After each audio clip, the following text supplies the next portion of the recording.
मेरे सभी सम्मानित मदरसा आधुनिकरण शिक्षक साथियों को मेरा नमस्कार। मैं पंकज मिश्रा, मदरसा आधुनिक शिक्षक। दोस्तों, जैसा कि आप जानते हैं कि मदरसा आधुनिकरण शिक्षकों की समस्या इस समय काफ़ी गंभीर विषय बना हुआ है। इस समय लोकसभा और विधानसभा विधान परिषद का सत्र चालू है। बजट सत्र पर चर्चा की जा रही है, बिंदुवार चर्चा होगी, प्रत्येक बिंदु पर चर्चा की जाएगी। इसी को लेकर के मदरसा आधुनिकरण शिक्षकों की समस्या के समाधान के लिए एकता टीम के प्रदेश अध्यक्ष अशरफ अली और सिकंदर बाबा इस समय लगातार लखनऊ में रुक करके पैरवी कर रहे हैं।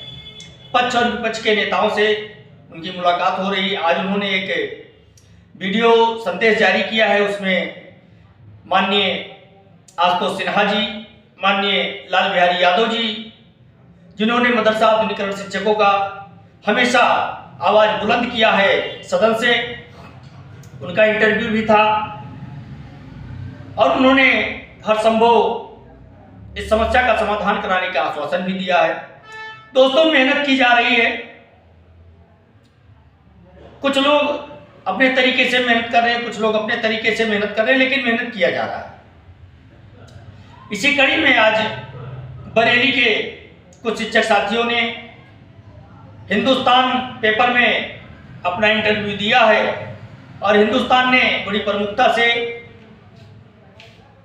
मदरसा आधुनिकरण शिक्षकों की समस्याओं के दर्द को स्वर्णिम अक्षरों में उकेरा है और सार्वजनिक किया है। उसमें एक बहुत पुराने शिक्षक, एक संगठन के जिलाध्यक्ष भी हैं, वो बहुत ईमानदार हैं, अच्छे व्यक्ति हैं। मैं उनका बड़ा सम्मान करता हूं, हमारे बड़े भाई के समान हैं, हमारे बड़े भाई हैं वो। मेहंदी सर, उनसे मार्गदर्शक भी होता है और जब जब मदरसा आधुनिकरण शिक्षकों की समस्या के समाधान के लिए उनके संघर्ष के लिए ऐलान किया गया, तब तक उन्होंने अपनी उपस्थिति दर्ज कराई है और उन्होंने हमेशा आधुनिकीकरण शिक्षकों के दर्द को समझा है। उन्होंने भी अपना वक्तव्य दिया है। उसमें कई और शिक्षक साथी थे, कोई सब्जी बेच रहा है, कोई कपड़ा बेच रहा है, कोई गांव में फेरी कर रहा है, कोई कपड़े सिल रहा है। आधा से ज्यादा उम्र उनकी बीत चुकी, अब उनको कौन रखेगा। सदन में खड़े होकर के हमारे विभाग के अल्पसंख्यक राज्य मंत्री श्री दानिश आजाद अंसारी साहब बड़ी बड़ी बातें किए, लेकिन उनके मुख से एक बार भी मदरसा आधुनिकरण शिक्षकों की समस्या का जिक्र उनके मुंह से नहीं आया। दोस्तों, आप समझ सकते हैं इस बात को कि बाहर और अंदर में कितना फर्क होता है। जब इस तरह के नेता आश्वासन देते हैं, फोन करके बुलाते हैं कि आपकी समस्या का समाधान मैंने करवा दिया है, उसके बाद जब सदन में बोलने की बारी आती है दोस्तों, तब आधुनिकीकरण शिक्षकों का एक शब्द उनके मुंह से नहीं निकलता है। तो इससे साफ प्रतीत हो रहा है कि हम लोगों को गोल गोल घुमा रहे हैं। कब तक घुमाते रहोगे? नहीं करना है, साफ साफ बताओ, जाओ अपने घर बैठो, क्यों आ रहे हो मेरे पास? हम लोग कोई अपना दूसरा काम धंधा करें। एक तरफ तो आश्वासन देते हो कि आपका काम हो गया है लगभग, दूसरी तरफ जब हम लोग उम्मीद करते हैं कि इस मंच से आज हमारा ऐलान होगा, तो हमारे साथ इतना बड़ा विश्वासघात, ये कहां का इंसाफ है? ये मदरसा आधुनिकरण शिक्षक इस समय दर दर की ठोकर खाने को मजबूर है। अपने परिवार के लिए वो सब्जी नहीं ले जा पा रहा है अपने घर, बच्चों को बिस्कुट नमकीन के लिए वो तरसा रहा है और लाचार बेबस शिक्षक आंखों में आंसू भर के और बच्चों को डांट कर और चल देता है। इसका अगर कोई जिम्मेदार है तो उत्तर प्रदेश की सरकार है, क्योंकि मदरसा आधुनिकरण शिक्षक उत्तर प्रदेश में काम कर रहा है। उत्तर प्रदेश का जिम्मेदारी माननीय योगी आदित्यनाथ जी पर है और ये उनकी जिम्मेवारी बनती है कि इन शिक्षकों का पैसा वो केंद्र से मंगवा करके और उनके पैसे को दिलाने का काम करे। लेकिन सरकार ये कहकर पल्ला झाड़ देती है कि जब केंद्र सरकार देगा तब हम देंगे। दोस्तों, इसमें केवल सरकार की गलती नहीं है, इसमें सबसे बड़ी गलती अगर किसी की है तो जो इस विभाग के भ्रष्ट अधिकारी हैं उनकी गलती है। और उनकी गलतियों की वजह से आज ये मदरसा आधुनिकीकरण शिक्षक इस समय दर दर ठोकर खाने को मजबूर है। मैं अपने संगठन के शीर्ष पदाधिकारियों से निवेदन करना चाहूंगा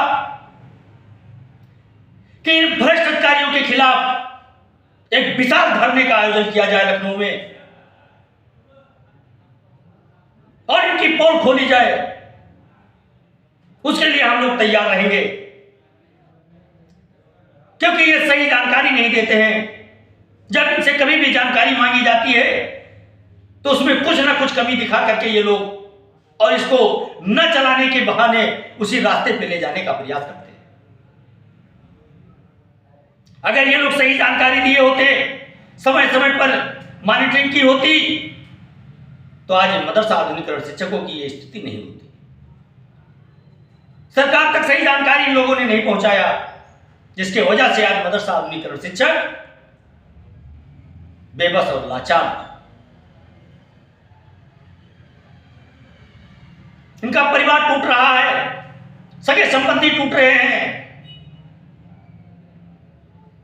घर में कलह मची है। लेकिन इन पर कोई प्रभाव पड़ने वाला नहीं है। इतना सौतेला व्यवहार क्यों? दूसरी तरफ जब प्रेस कॉन्फ्रेंस होती है तो उसमें कहा जाता है कि मान्यता प्राप्त और अनुदानित मदरसों में आधुनिकीकरण शिक्षा को बढ़ावा दिया जाएगा। साहब, मैं आपसे पूछना चाहता हूं किस तरह से आप मदरसा आधुनिकीकरण शिक्षकों को बाहर करके और आधुनिकीकरण शिक्षा का बढ़ावा आप कैसे दे सकते हैं? केवल बातें रटने से हो जाती है। आप शिक्षकों का सैलरी नहीं दे पा रहे हैं, शिक्षकों को खून के आंसू रुला रहे हैं आप, और आप कह रहे हैं कि हम अल्पसंख्यक बच्चों को समाज की मुख्य धारा से जोड़ने का कार्य करेंगे। कैसे करेंगे आप? क्या यही आपका सबका साथ, सबका विकास, सबका विश्वास है? क्या मदरसे में केवल मुस्लिम शिक्षक पढ़ाई कराते हैं, उसमें हिंदू शिक्षक भी हैं? 38 से 40% हिंदू शिक्षकों की संख्या है। क्या ये आपको वोट नहीं देते हैं? क्या ये आपके राज्य में नहीं रहते हैं? क्या ये आपके देश के नागरिक नहीं हैं? इनके साथ इतना बड़ा सौतेला व्यवहार क्यों? ये एक आधुनिकीकरण शिक्षक परिवार पूछता है आपसे कि इनकी समस्या का समाधान आप कब कराएंगे? एक एक करके लगभग 300 से ऊपर हमारे शिक्षक इस दुनिया को छोड़कर इस आशा में चले गए। क्या जब सभी 24,000 शिक्षक इस दुनिया से चले जाएंगे तब आपका जवाब आएगा? ऐसा नहीं चलने वाला है। हम अपने सभी संगठन के पदाधिकारियों से कहना चाहेंगे कि एक विशाल धरने का आयोजन किया जाए निश्चितकालीन, और अगर ऐसा आप लोग नहीं कर पाते हैं तो मत लगाइए अपने नाम के आगे राष्ट्रीय अध्यक्ष, प्रदेश अध्यक्ष, कोषाध्यक्ष, ये सब लगाने का आपका कोई अधिकार नहीं है। खत्म करिए सब और बोल दीजिए एक मंच से खड़े होकर के आधुनिकीकरण शिक्षकों को कि जाइए आप लोग अपना अपना काम करिए, छोड़ दीजिए ये सब, इसका पीछा। हम लोग आज से मदरसा नहीं जाएंगे। लेकिन न सरकार कह रही है, न संगठन के पदाधिकारी कह रहे हैं। केवल बजा बजा के इसमें आधुनिकीकरण शिक्षकों को कोल्हू में पेर के उनका रस निकाला जा रहा है। मेरे भाई, इसमें अगर किसी का नुकसान हो रहा है तो आधुनिकीकरण शिक्षकों का नुकसान हो रहा है। ये भेदभाव ठीक नहीं है, ये समाज में बहुत अच्छा मैसेज नहीं जा रहा है। इसलिए मैं माननीय दानिश आजाद अंसारी साहब से कहना चाहूंगा कि जो आपने वादा किया था 2023 में, 2025 लग गया, अगर आप नहीं करवा पा रहे हैं तो तत्काल आप अपने पद से इस्तीफा दे दें। आप मंत्री रहने लायक है ही नहीं। अगर आप एक काम नहीं करवा सकते हैं तो उस विभाग में आपको मंत्री बने रहने से क्या फायदा होगा? लेकिन नहीं होगा। केवल अपनी कुर्सी बचाने के लिए ये लोग लगे हुए हैं, कुछ नहीं कर पा रहे हैं और न करेंगे। केवल आधुनिकीकरण शिक्षकों को उसी में दबा दबा के मारना चाहते हैं ये लोग। मेरे दोस्त, काफी तकलीफ हो रहा है इस बात का कि जो इतने करीब से हम लोगों की समस्या को समझ रहा हो और सदन में उसके मुंह से एक शब्द न निकलता हो, उसके बारे में क्या कहा जाए दोस्तों? ये पूरा शिक्षक परिवार आशा भरी निगाहों से मंत्री जी आपकी तरफ देख रहा है। अगर यहां इंसाफ नहीं होता है तो खुदा के घर इसका जवाब आपको देना पड़ेगा। लेकिन देना पड़ेगा। आप जवाब से बच नहीं सकते हैं। आप सदन से बच सकते हैं, मीडिया से बच सकते हैं, लेकिन जो पूरे ब्रह्मांड का मीडिया है आप उससे नहीं बच सकते हो।